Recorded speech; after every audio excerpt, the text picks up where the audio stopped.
Welcome back to Investing Talk podcast. Today we are focusing all of our attention on the diversified metal solutions provider, Reliance. We've curated a really fascinating stack of sources here. We've got a detailed catalyst analysis, a pretty strong bullish investment thesis too, and we're aiming to tackle that immediate critical question.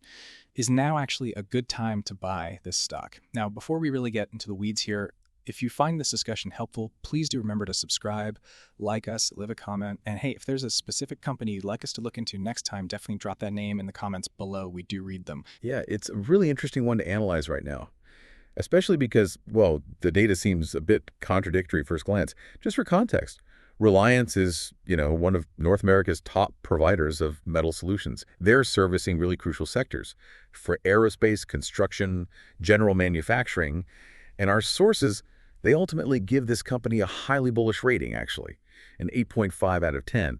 But I think we have to start by understanding the recent pain, because that's what makes that rating maybe a little surprising. Right, exactly. Let's unpack this whole setup, starting with what's caused the immediate concern. Last quarter, Q2 2025, it was pretty tough, wasn't it? Reliance missed the consensus earnings per share by, 0.29 cents? They reported $4.43. Now, those numbers might seem small on their own, but the market reaction was, brutal. The share price dropped 12.32%. That feels like a massive overreaction for what's generally seen as a strong industrial company.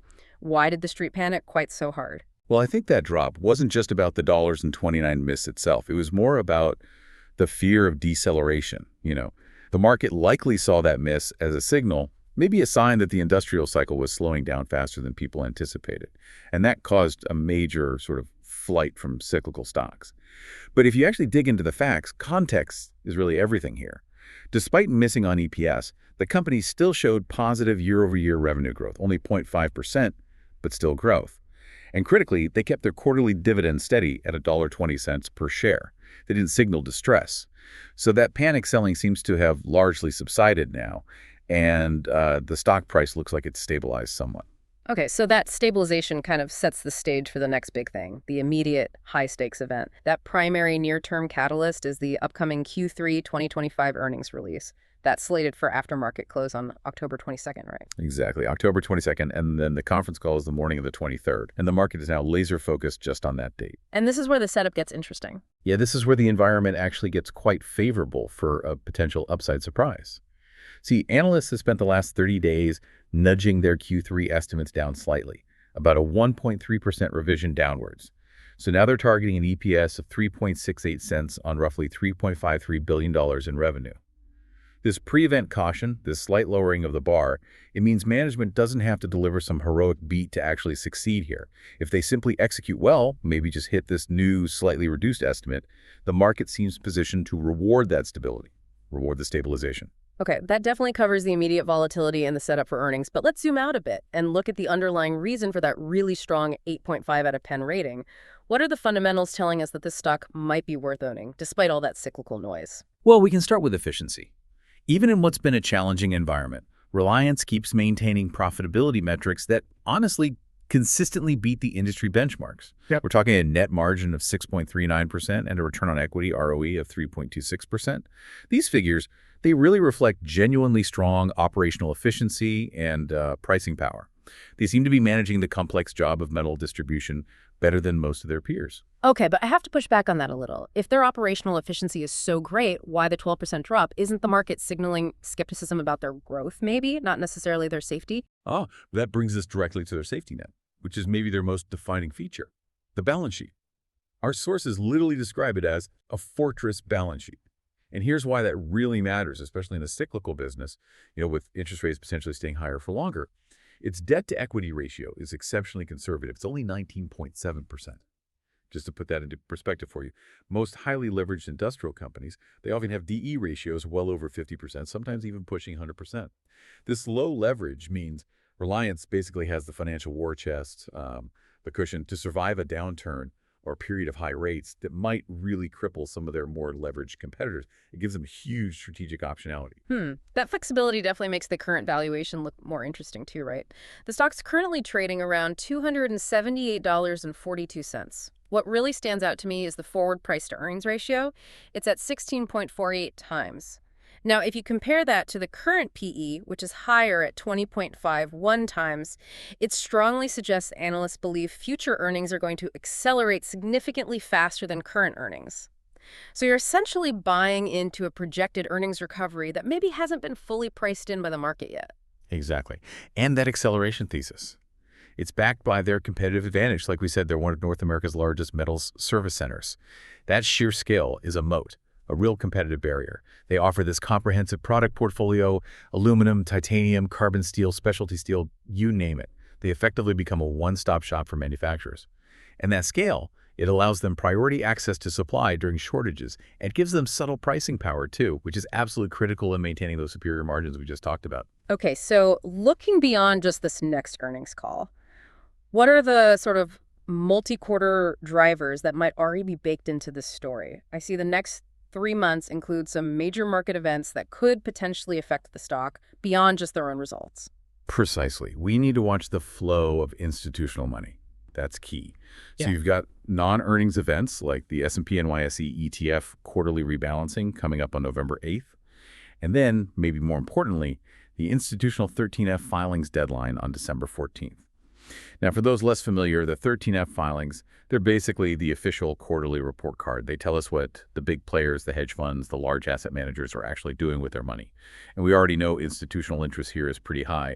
One major fund, William Blair Investment Management, made a large purchase recently, over 230,000 shares. That's significant. And from a technical perspective, I hadn't actually realized that the stock's defensive posture was quite so pronounced. What's fascinating here is that low volatility you mentioned. Yeah, it's a critical detail, especially for investors looking for quality industrial exposure, but maybe without the stomach-churning swings you sometimes get. The sources highlight exceptionally low volatility, only 4.4% weekly. That's far below the industry average, which is closer to 9.6%. And crucially, the beta is low, too, at 0.87. Now, this is the key insight. Because the beta is below 1, this stock tends to fall less than the overall market during broad market downturns. So it could be seen as a relatively defensive place to park some cash if you're maybe worried about market jitters heading into Q4 or beyond. Okay, so if the technical picture is defensive, fundamentals are strong. What are the targets analysts are putting out there? Consensus ratings seem to be outperform with an average 12-month price target of $330.33. That represents, what, about 18% upside from where we are now? Yeah, around 18%. And you could argue the target is maybe even a bit conservative when you factor in the long-term structural tailwinds. There are really three massive, distinct trends supporting this business over the next several years. First, you've got the accelerating recovery in the aerospace sector. That drives enormous demand for specialty metals like titanium, big driver. Second, there's massive government infrastructure spending finally getting underway. That creates durable demand for steel, alloys, all sorts of things Reliance provides. And third, there's the broader sort of secular trend of manufacturing reshoring back to North America.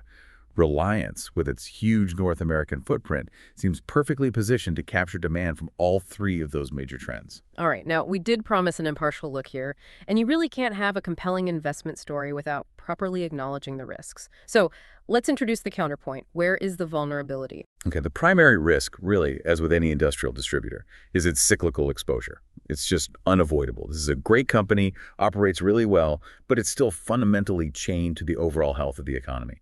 So a slowdown, or worse, a recession, that directly impacts both the volume of metal they sell and the prices they can get for it. And we saw clear evidence of this sensitivity, remember. Their full-year revenue for the prior year actually decreased by 6.56%. So you have to be comfortable accepting that kind of volatility, which is often tied to the economic calendar. Right, and then there are also company-specific risks, particularly around commodity price volatility. The explanation in the source material about margins getting squeezed can be a bit confusing. Maybe we can simplify that. Yeah, it boils down to an inventory timing mismatch. And it can be a real margin squeeze, temporarily at least. Think of it like this. If Reliance buys a big chunk of steel inventory today when the price is high, Right. but by the time they actually cut it, process it, and sell that finished steel product to a customer, say, 3 months later, maybe the current market price of steel has suddenly dropped. Well, they still have to sell their services based roughly on that current lower price. But their cost for that inventory was locked in at the old higher price. So even if they try to pass through costs that lag that timing difference, it can definitely hurt margins in the short term. Makes sense.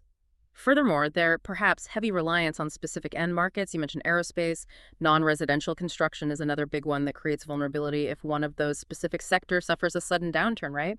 You're essentially betting on the continued recovery of those particular industries. Absolutely. And if we just connect this back to the broader market picture for a second, you also have those external market risks to consider. Over the past year, it's true, the stock's performance has lagged both the overall S&P 500 and the broader metals and mining sector index. So while that low beta offers some defense, like we discussed, if interest rate policy shifts aggressively higher again, or if something else dampens industrial capital expenditure across the board, the stock will still feel that pressure. No stock is totally immune. Okay, and finally, we probably should acknowledge the rumors that seem to be circulating. Our sources do note some speculation out there, things about strategic acquisitions, maybe expanding their aluminum product lines, or perhaps the potential for an expansion of the share repurchase program. But I think investors should be really clear here. The current bullish case rests primarily on that operational execution and the strong fundamentals we've been talking about, the facts, not really on speculative sort of event-driven catalysts.